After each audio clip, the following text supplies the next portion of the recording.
is my city. This is my home. I guess the way that I look at food is family. So many times we gather around because of food, and we get to share memories. And I just remember, always growing up, and these events were based around what we were eating at the time. I mean, in the summers, we do barbecue. In the winters, we do tamales. We do all kinds of different, dishes. So food is just a time where, the way that I look at food is you can just get together, hang out, and create memories.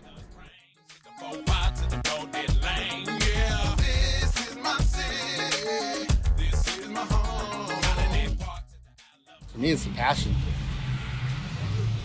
What does it mean for you, Carlos? For me, it's more of the joy and the reward of hearing somebody say, "Hey, your stuff is pretty good." I mean, it feels good to hear that. So, I mean, it's rewarding. Growing up, my dad cooking, barbecuing all the time. I always see him do that. He would do tacos in the morning where he worked at. And after he passed, it's like something I just wanted to do full time. And we just got into it. And I guess for me, my grandfather, he would always cater breakfast tacos. He would do the same thing, catering. And then, my mom, every Christmas, she always does her tamales. So she would always do catering. And I guess, I just kind of picked up on that. Same thing with him, about with his dad. It's like we were both raised and we grew up in that environment. And, I guess it just rubbed off on us.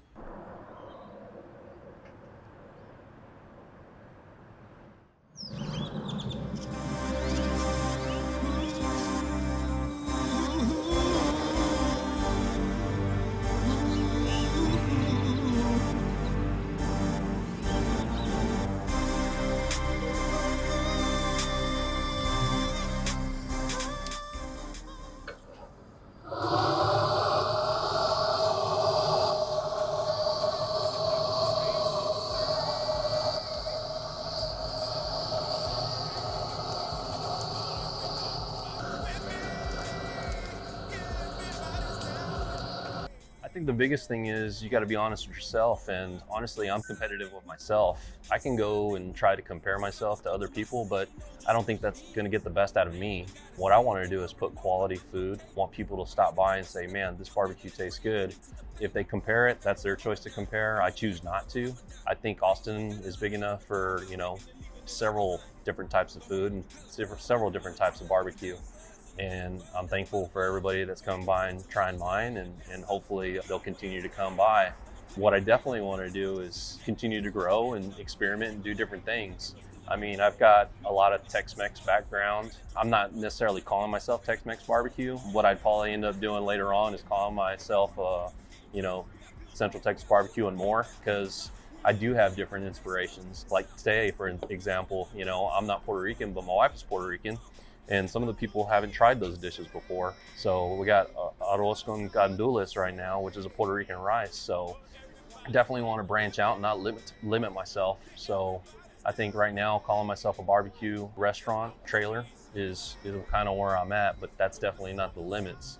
In the future, we plan on doing all types of different foods, from steaks to fish. I mean, I definitely am adventurous.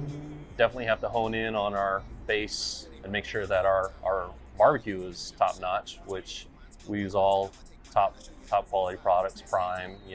We're not a fast food type barbecue at all, even though we're out of a trailer. We just want to bring quality food with quality ingredients.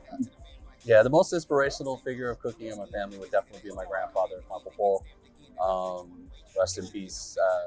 Growing up, spending the summers in Odom, going there, and he would be up till 4 or 5 in the morning cooking briskets on his huge pit, and that was something that was just like, that I always remember, like folklore.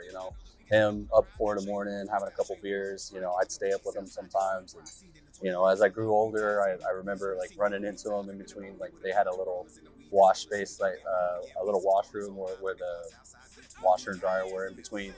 And I remember running into him, and he was up at 4 or 5 in the morning, like, what are you doing, Grandpa? He's like, look at these briskets.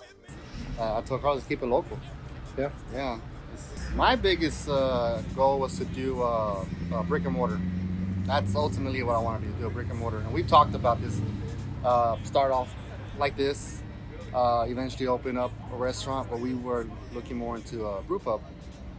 So, you know, Carlos can brew the beer, I'll work on the food, work together. Yeah, I've home brewed for about 10 years, so, you know, I'm not saying I know everything about brewing beer, but, you know, the guys here at Tuo could give us some advice. We were helping each other out, you know. When they have these events, we're here, and, you know, between me and Danny, we have a lot of family and friends, and we've brought a lot of people here, and especially his family. He's got his family's been here a lot.